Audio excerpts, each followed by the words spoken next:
Hey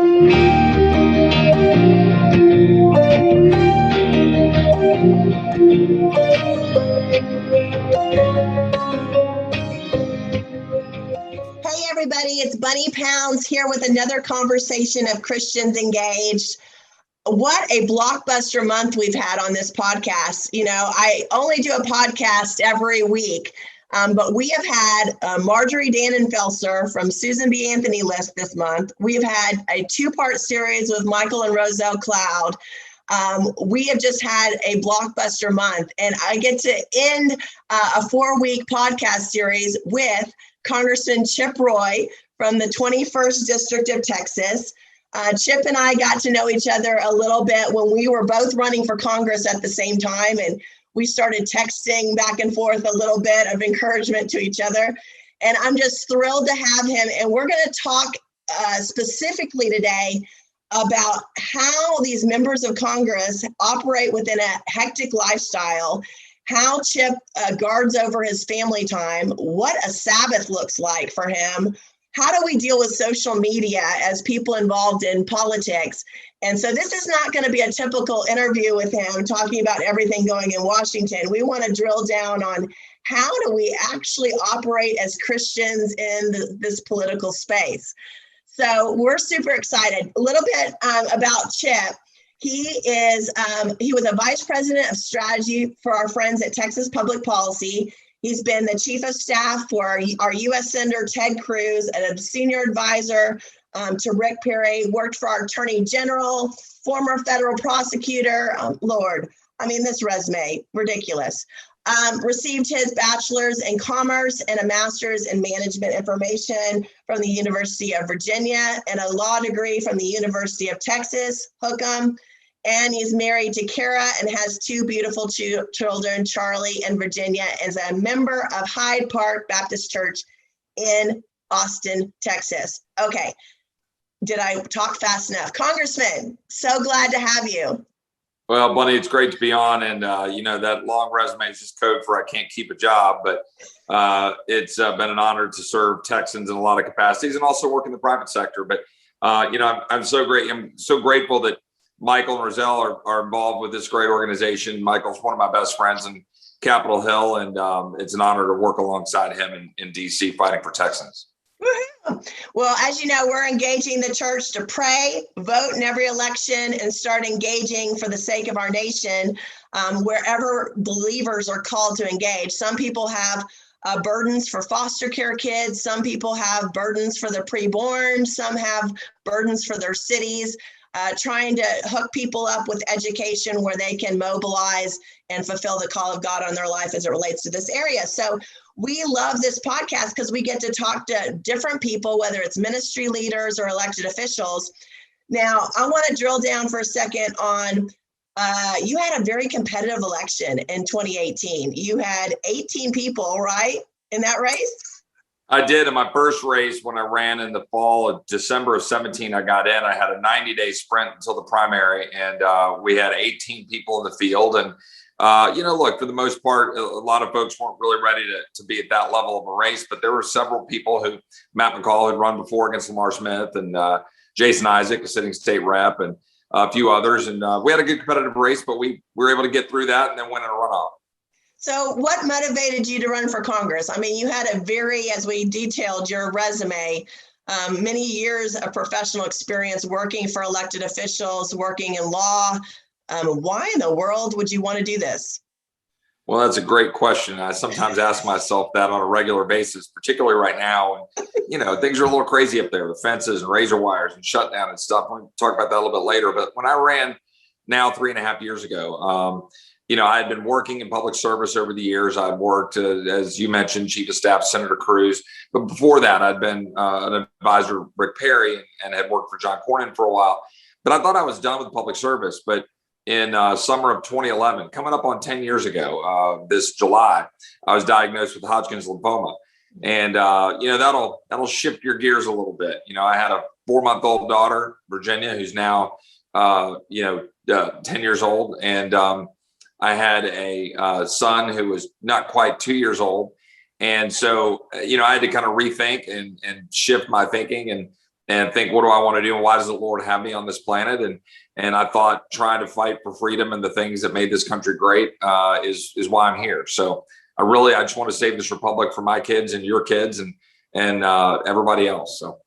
Well, I understand a 5-month sprint that I had in my race too, an 8-person primary and a runoff.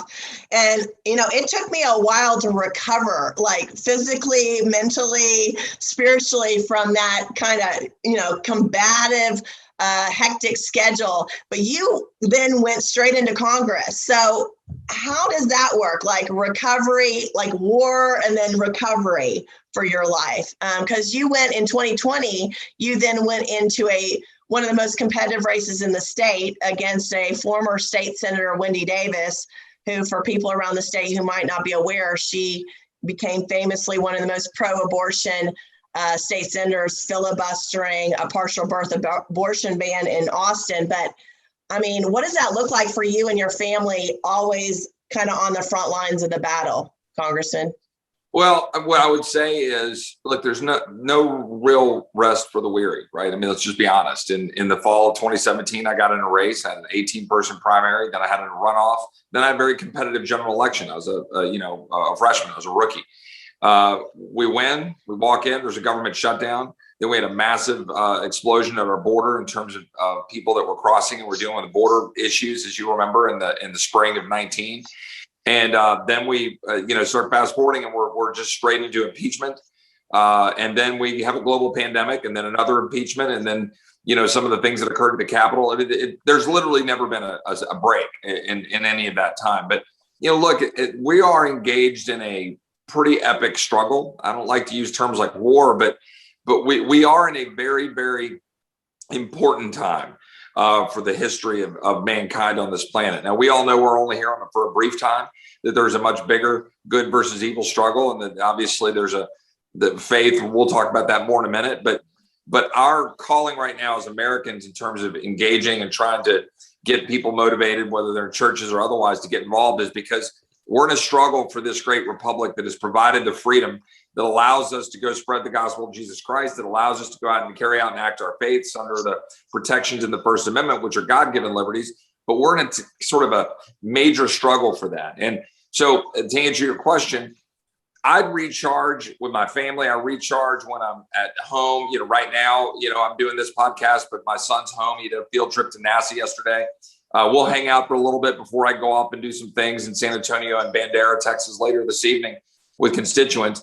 But I just try to grab moments. I go to Little League games, softball games, go to church, and it's like any other job, right? Races are tough, but so is your job and what you do, and so is every teacher's job. And all of us need to find ways to recharge. You do that through faith and family, in my view.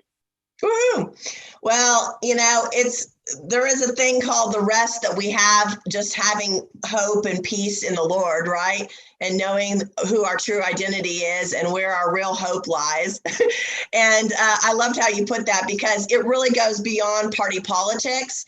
We're a nonpartisan organization. As you know, we believe God calls Christians into all spheres of influence within, all political parties. But there is an education process that people need to go to educate themselves on what the parties believe, and also how our values align with the things that are going on in the political systems. So, if I might add to that, right? I mean, we get. I always hear, and you're doing it appropriately, as you should.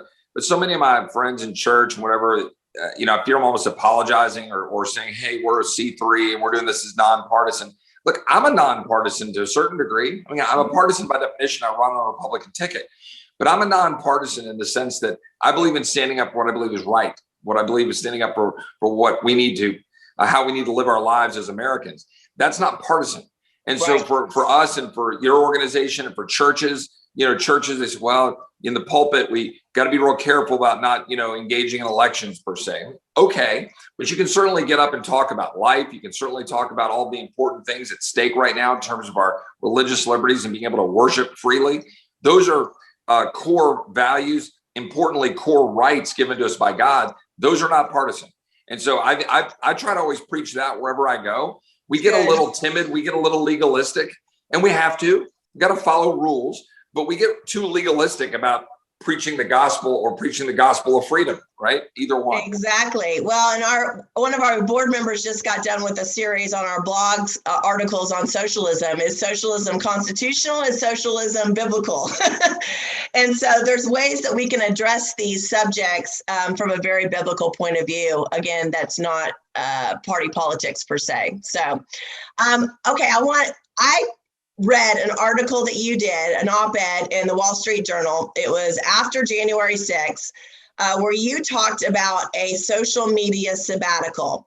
Walk us through that section of your life. It caught my attention because I was equally feeling done at that moment with social media. It's like a necessary evil, right? That we all have to engage in to get the message that we're trying to get out to people. But it can control your life. And we're seeing just a combative nature of conversation and communication tones on social media that is really tearing our country apart. Talk to us about why you wrote that article and some of the essence of that and kind of where you are with social media right now. Yeah, I'll walk you quickly through first where I am, and then I'll explain the why and the what and where we go. I've never been an enormous social media user across all the platforms, right? My staff typically does. I don't have a login to Facebook. I never have. I don't do Instagram. Staff does that. I did engage in Twitter and have for off and on over the last decade in order to pretty much get news and follow people that I trust in order to get news information. And that's valuable, right? I mean, if I want to know a lot about the law or, for example, jihad and what's going on with respect to certain things in the Middle East, Andy McCarthy's a great guy to follow. So I enjoy following Andy. I agree with him a lot, but not always, but it's good information. And so that was something that I thought was important. And then I started engaging, and then you start running for office, you start engaging more. And I'll fast forward to the end. And what I found was it was just starting to consume the way you think. Okay. But pause on that for a minute. So what I did was I wrote in the Wall Street Journal that I'm going off for a while or permanently. And I did. I took the apps off my phone, took the apps off my iPad, and I just got off. Over the last month, there's been a few moments in times where my staff's busy, or there's something I need to get put out, or somebody sent forward something to me that I think is meritorious about a bill or subject matter. So I've allowed myself to go on a little to forward something or tweet something out in order to get a message out. But basically what I won't do is reply or engage, and I keep the apps off my phone. So that's kind of the space I've found myself in the last few weeks. And I feel pretty comfortable with it, or I'll send something to my staff and I'll say, you guys go post it. But why? And I'll figure that out going forward. Like, what's the right balance? It's a hard thing. Yeah. You've got to engage some way, but how do we do that and protect your soul? Right. Right. And that's the thing. And so there's, I think, two pieces to this. One is I'm actually pretty angry at a lot of the tech companies because of the way they're carrying out their business, and also the way that it just consumes our life. And so part of me wants to stay off for that reason, right? Like, the more that some of us aren't using it, the less control they have. So there's kind of a political and a power statement there. But there's also, just for me personally, probably the most important for what you're talking about, it is not good for us to be thinking in 288 character sound bites. Right. It is not good for us to feel like we have to respond to every attack that somebody levies on something because we're carrying this dastardly device in our pocket. That is a bad thing. It is much more difficult for a human being to look another human being in the eye and say something that too often people are saying on this in tweets. Right. Very few times when people are attacking. I'm going to give you an example. When AOC went after Senator Cruz, basically accused him of being essentially, engaging in attempted murder because he had encouraged objection on January 6th.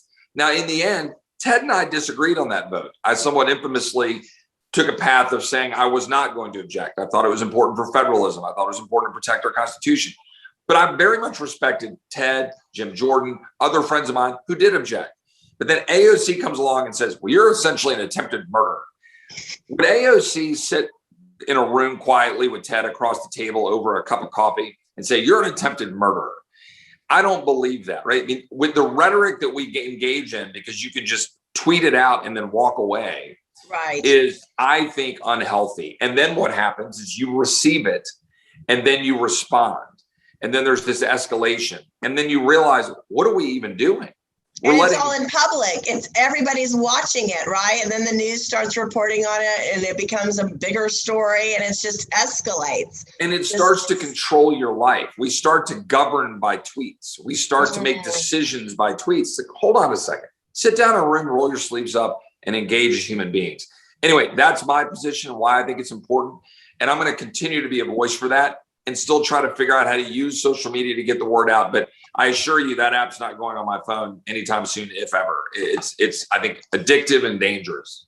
That's so good. And that's some rules that we can follow as individuals too, to minimize social media usage, right? To not have it on our phone, maybe have it on a laptop or computer. Right. Just schedule time on your calendar, hey, to check social media for 30 minutes. But the amount of time too, especially as you know, the young people are spending on social apps is literally taking over their life, right? I mean, where's the vision time and the trying to figure out what we're going to be when we grow up and communicating real thoughts too. And what I find is that since I've been roughly off of it, I was off of it hard for about 2 months and then pretty much off of it for the last month. I find that what do I spend my time doing? I spend more time just reading articles. I spend more time talking to people, talking to my family, but engaging politically. I text people. I call people because I'm not just sitting there rolling through tweets to get all my information and respond. Like I said, that's the only way to communicate. So instead, I'm actually engaging with people. And it's been far better in my view. My life has been immeasurably better over the last 3.5 months. That's awesome. Well, let's drill down for a second on big tech, because, I know there's Christians all over Texas, regardless of where you lean politically, that has to be concerned, for lack of a better word, about censorship from big tech. I mean, they are literally shutting people down. And regardless of how you feel about, and I know we all agree or disagree on how we feel about our former president's constant tweeting habits, Twitter banning the president of the United States from their platform just sent chills, or should have sent chills, through every American, regardless of where you are. What is the threat there, and what can Congress do, if anything? Well, first, let me tell you a funny story about the president and his tweets. Last night, I was at the Lincoln Reagan dinner in Hays County, and Kellyanne Conway was the special guest. And Kellyanne was given a number of different points, but one of the things she joked about was, of course, the president and his tweeting habits, and saying how some people would say, well, would you just take Twitter away from him? And she was like, no, I can't. He's a grown man. I'm not taking Twitter away from him. And then she kind of walked through it. It's, of course, it was a part of his great strength. And then some of us would argue that it also got him in a little trouble. But what she said was, it's kind of like, his tweeting habits is kind of like my eating habits, right? There are things that you should do to change them, right? And sometimes you're good at it and sometimes you're not. And I thought that was a pretty funny comparison. It's like, I might eat a kale salad one day and I might finish the pan of brownies the next day. And, that's kind of what you're dealing with. And I do actually think that matters here. And it's related to your point about censorship. The president's great power and what President Trump and all the great things we agree with that he did, moving the embassy to Jerusalem, standing alongside Israel, appointing great constitutionalist judges that will hopefully respect the Constitution, for example, on issues like Roe versus Wade. These are all great things that were accomplished in part because he was going straight to the American people, the forgotten men and women that are getting overrun by a media that wants to censor, et cetera. He was going direct to them. Obviously, he would tweet some things that sometimes were controversial. Those are political issues. But now we've got Twitter going and saying, okay, former president, last 2 weeks of his presidency, you're off, right? You're banned. Okay, so we shrug our shoulders. And what happens? Most people keep using Twitter. Most Trump supporters I know are still using Twitter. We don't react to that. But guess what? If they're going after former President Trump, whatever you think about his tweets, and I think most of them were good, a few were somewhat problematic. They're going after him for his tweets, ban him for his tweets. Guess who's next?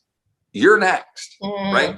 Your organization is next. Your church is next, right? When you're saying something about your belief in the Lord, or your belief in life, or your belief in same-sex marriage versus traditional marriage, and one man and one woman, or biblical marriage, whatever you say, then that's suddenly no longer appropriate. right? Will you get a flight on American Airlines, or will they go look at your Twitter account and say, oh no, I'm sorry, you said something about marriage being between one man and one woman, or that there's only one man and woman in terms of sexes, right? Genders, the two sexes. Yeah. And so will we get punted? Will we get canceled? Right? That's what we're looking at. And so when we look at big tech, that's proxy for a bigger war, right? We've seen these big corporations, Major League Baseball, American Airlines, all these guys entering the fray.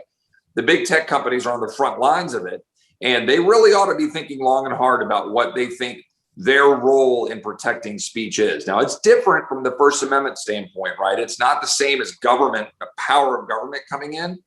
But when private corporations are using their monopoly power, using some of their government provided protections and liability protections like Section 230, and they're using that to clamp down on speech, all right, well, now there should be some potential liability issues, and we need to be looking at antitrust issues. And without getting too legalistic, because your podcast isn't for that, we're looking at that. How big are these companies? Should they be so big? Should Amazon, Google, Apple, Twitter, Facebook, should they have so much power? And we're looking at it. Okay, a couple more questions because we're getting close on time. But misinformation, personal attacks, sound bites, how do you deal with that as a human being? When you know that there's misinformation out there, that people, again, like, we won't mention names, but people attacking you personally on social media, or, things are coming out that are not true. How does the individual person comb through that, right, and get real news, real information, but also how do you as an elected official deal with that?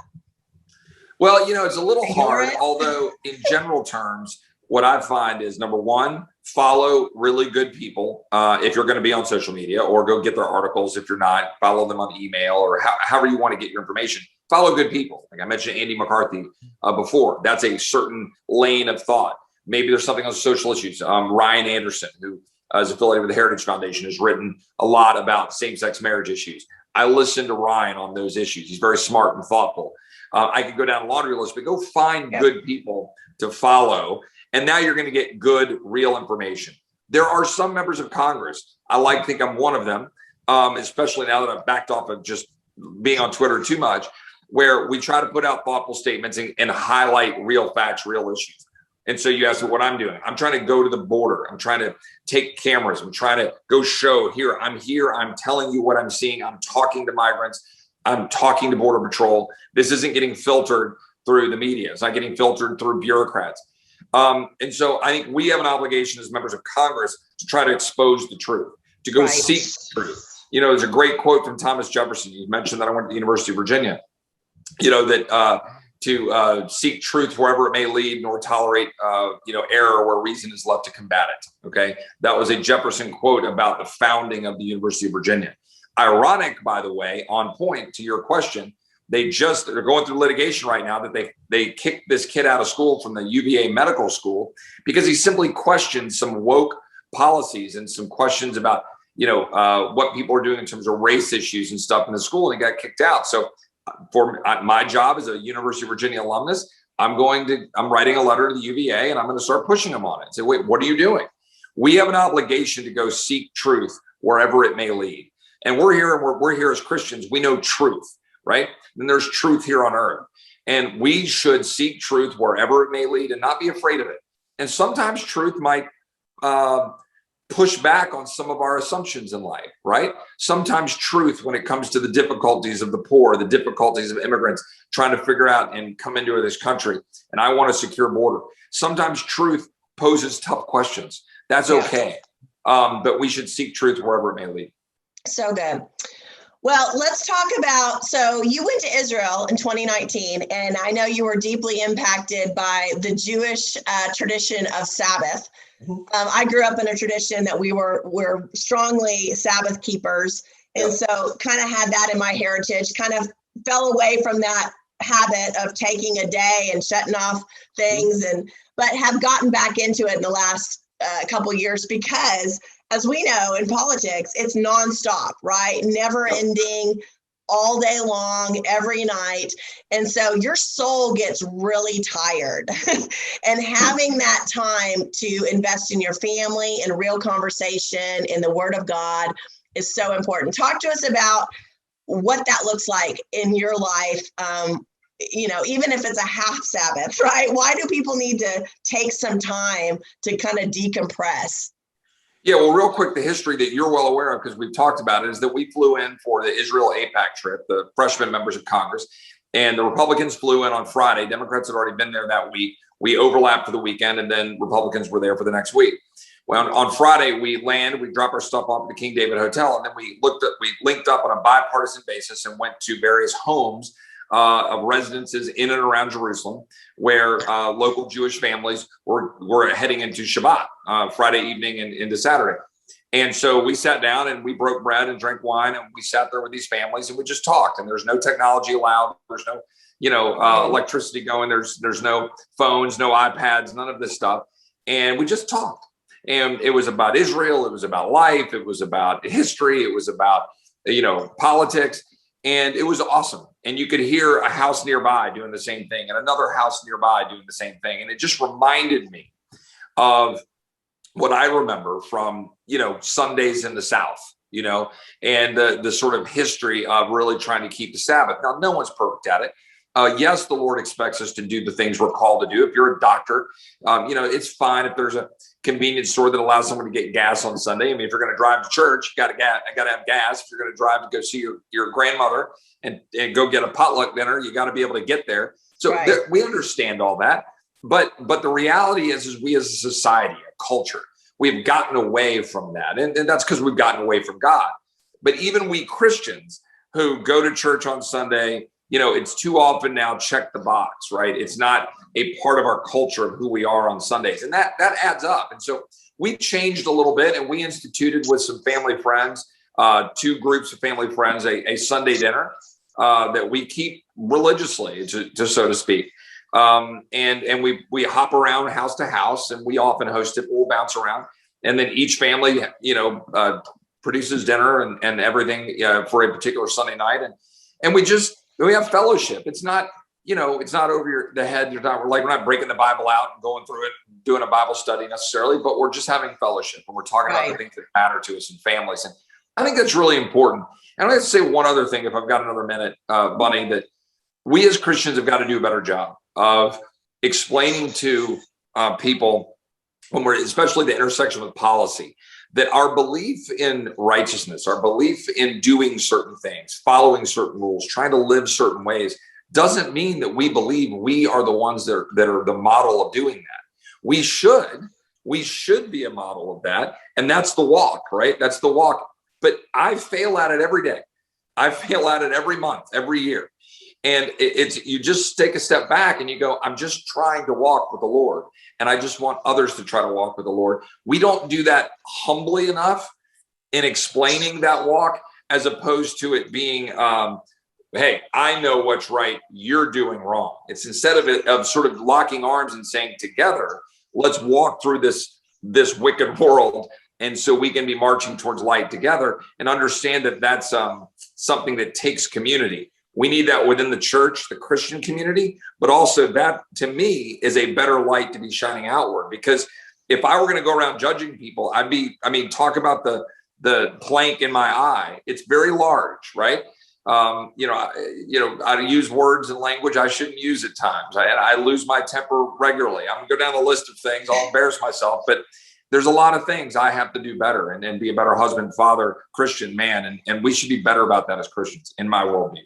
Well, we both know that Christianity is the only religion that actually is about an internal heart change, and that works out to the external of our behavior, right? Everybody else tries to change their external behavior. We believe that through faith in Jesus Christ, we become born again, our spirit's transformed, and that begins the process of becoming Christ-like. So we're saved by grace through faith. And grace is the empowering presence of God that enables the life of Christ to come through us. That's the power of the gospel.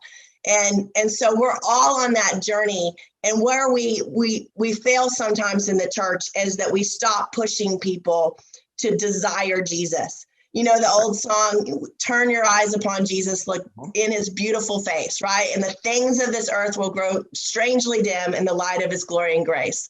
The beauty of the gospel is we look at him and we're changed.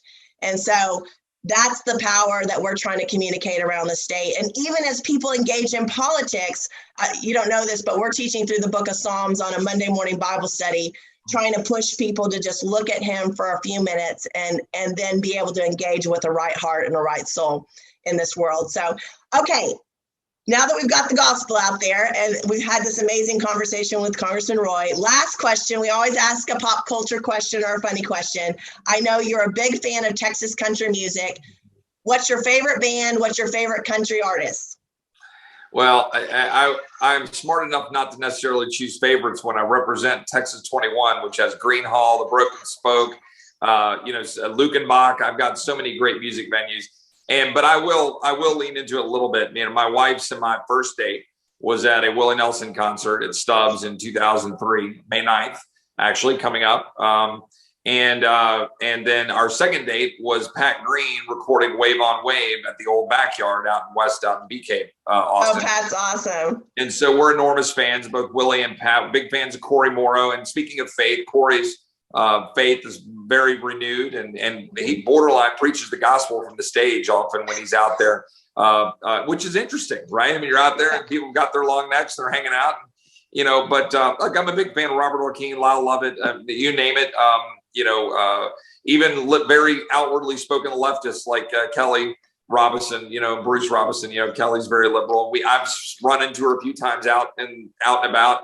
And we joust a little bit and try to be respectful because I do love Texas country music. And they've been taking it on the chin during the virus and all of the music venues and everything else. I've been trying to help them. But anyway, a lot of favorites. But Willie's always got a place in my heart because my first date was there. And he's Willie. And he's also turned 88 years old yesterday. Woo! Well, yeah, get out there. I'm a former worship leader and songwriter myself. So get out there and support local music around your community and get back out to life, folks. Okay. It's time to get back out to life. Thank you, Congressman Roy, so much for this time. It's so precious to have it on your calendar, and we are so blessed. Thank you again for serving us in Washington, D.C.